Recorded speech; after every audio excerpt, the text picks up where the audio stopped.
ഇവിടെ വന്ന് നിലവിളിക്കുന്ന ഒരു ചെറുപ്പക്കാരനെ ഞാൻ കണ്ടിട്ടുണ്ട്. റുഫാഖ എന്ന് പറയുന്ന ആട്ടിടയനായ മനുഷ്യനിങ്ങനെ പറഞ്ഞു കൊടുക്കുമ്പോ തങ്ങളും സൽമാൻ തങ്ങളും ഇങ്ങനെ തെരഞ്ഞു നടക്കുകയാണ്. വൈകുന്നേര സമയമായി, രാത്രിയായപ്പോ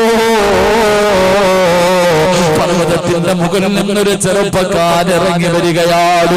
മുടിയെല്ലാം ചടപിടിച്ചിട്ടുണ്ട്, വസ്ത്രമെല്ലാം കീറി പറഞ്ഞിട്ടുണ്ട്. ഒരു ഭ്രാന്തനെ പോലെ നിലവിളിച്ചുകൊണ്ട് ഓടി വരികയാ.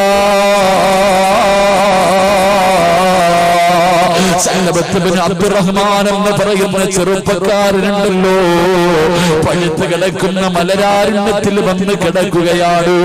മണ്ണിൽ കിടന്ന് ഉരുളുകയാണ്. മണല് വാരിയിട്ട് ശരീരത്തിലിടുകയാ. എന്നിട്ട് നിലവിളിക്കുന്നു, അല്ലാഹ്, മരിച്ചിരുന്നെങ്കിൽ എത്രയോ നല്ലതാണല്ലാ, മരിച്ചാ മതിയായിരുന്നു തമ്പുരാനെ, എന്റെ റൂഹ് പിടിച്ചിരുന്നെങ്കിൽ എത്രയോ നല്ലതായിരുന്നു തമ്പുരാനെ. ഞാൻ വ്യഭിചാരിയാണല്ലോ, ഞാൻ വ്യഭിചരിച്ചല്ലോ. പടച്ചവനെ, പഴുത്ത് കിടക്കുന്ന മലരാരണ്യത്തിൽ കിടന്ന് നിലവിളിക്കുകയാ. എന്ത് പാപമാ ചെയ്തതെന്നറിയോ ചെറുപ്പക്കാരാ? എന്ത് തെറ്റാ ചെയ്തതെന്നറിയുമോ എന്റെ പ്രിയമുള്ള സഹോദരങ്ങളെ? എന്ത് തെറ്റാ ചെയ്തത്? ഒരു പെണ്ണു കുളിച്ചുകൊണ്ടിരുന്നപ്പോ രണ്ടാമതൊന്ന് നോക്കിയതേ ഉള്ളൂ. രണ്ടാമതൊന്ന് നോക്കിയതിന്റെ പേരിൽ പടച്ചറപ്പേ, ഖബറിനെ കുറിച്ച്, നരകത്തെ കുറിച്ച് അള്ളാന്റെ മുന്നിൽ പോയി നിൽക്കുന്നതോർത്തിട്ട് ഈ ചെറുപ്പക്കാരൻ 40 ദിവസമായിട്ട് പർവ്വതത്തിന്റെ ഉള്ളറയിൽ കിടന്ന് നിലവിളിക്കുകയാ. ഒരു ഭ്രാന്തനെ പോലെ നിലവിളിച്ചുകൊണ്ട് നടക്കുകയാണ്. ഉമർ തങ്ങൾ പറഞ്ഞു, സഅലബാ, നിന്റെ പാപം അല്ലാഹു പുറത്തു തന്നു, നിന്റെ തൗബ അല്ലാഹു സ്വീകരിച്ചു. മുത്തുനബി നിന്നെ വിളിച്ചു കൊണ്ടുപോകാൻ പറഞ്ഞിരിക്കുകയാണ്. ഞങ്ങളുടെ കൂടെ വാ സഅലബാ.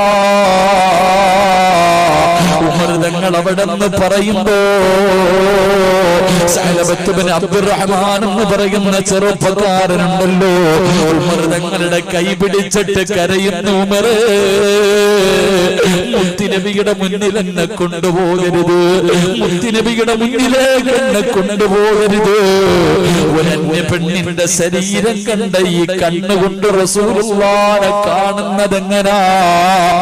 എന്നെ കൊണ്ടുപോകരുത്, ഞാൻ വരില്ല എന്ന് പറഞ്ഞ് നിലവിളിക്കുകയാ. ഉമർ തങ്ങൾ പറഞ്ഞു, നിന്നെ ഞാൻ കൊണ്ടുപോകും.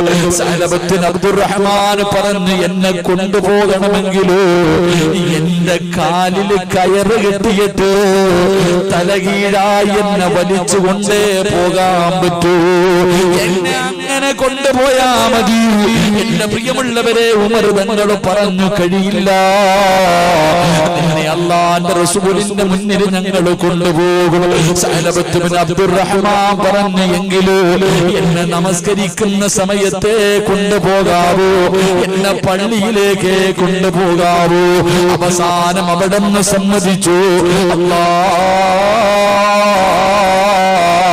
സൽമാൻ തങ്ങളും ഉമർ തങ്ങളും കൂടെ സഅലബത്ത് ബിൻ അബ്ദുറഹ്മാൻ എന്ന് പറയുന്ന ചെറുപ്പക്കാരനെ മുത്തുനബിയുടെ മുന്നിലേക്ക് കൊണ്ടുപോവുകയാണ്.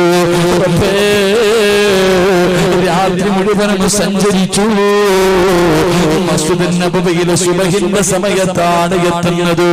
പള്ളിക്കകത്ത് നമസ്കാരത്തിന് ഇഖാമത്ത് കൊടുത്തു. സൽമാൻ തങ്ങളും ഉമർ തങ്ങളും എല്ലാവരും മുതുകൊടുത്ത് പള്ളിക്കകത്ത് കയറി. അല്ലാഹുവിന്റെ റസൂല് നമസ്കരിക്കുകയാ. സഅലബത്ത് ബിൻ അബ്ദുറഹ്മാൻ എന്ന ചെറുപ്പക്കാരനുണ്ടല്ലോ, പള്ളിക്കകത്ത് നമസ്കരിച്ചു കൊണ്ടിരിക്കുമ്പോ അല്ലാഹുവിന്റെ റസൂൽ ഓതുന്ന സൂറത്ത് ഏതെന്നറിയോ?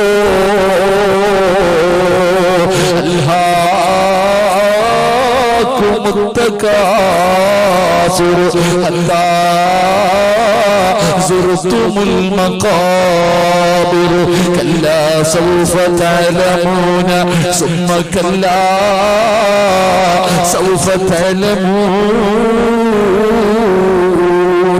ഈ ആയത്ത് ഓതുമ്പോ സുബ്ഹാനല്ലാഹ് പള്ളിക്ക്